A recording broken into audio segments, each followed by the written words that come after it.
Yeah, so I was reviewing a book by a guy named Mark McGurl who teaches at UCLA, and which I think is a terrific book called The Program Era.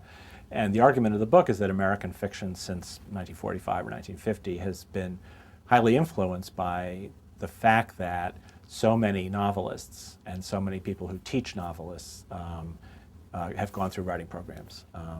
And it's not a takedown in any way, his book. His book basically says that writing programs provide a certain environment where a particular kind of fiction gets produced, and these kinds of fiction are very interesting. They're often very experimental. They take fiction in directions that otherwise wouldn't go. It doesn't mean that everything's being dumbed down or cookie-cuttered.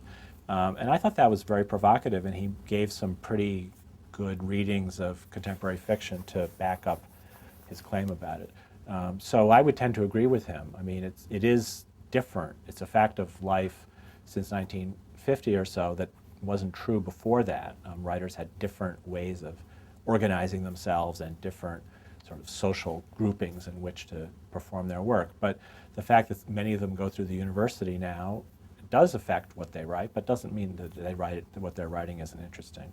As I said in that piece, I myself was a creative writing major in college, and I look back on those experiences with great fondness, and I think they were very good for me too. So I think it's a totally appropriate thing to have inside the academy.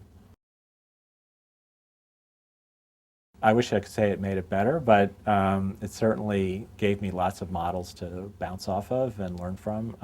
And then part of it is just that I wrote poetry, and you know, not that many people are into contemporary poetry, but if you can hang out with the people who are in your college, it's really a wonderful thing to share, and I really value that a lot. So I'm glad I had the opportunity to do it, and I think it's a good opportunity for students to have.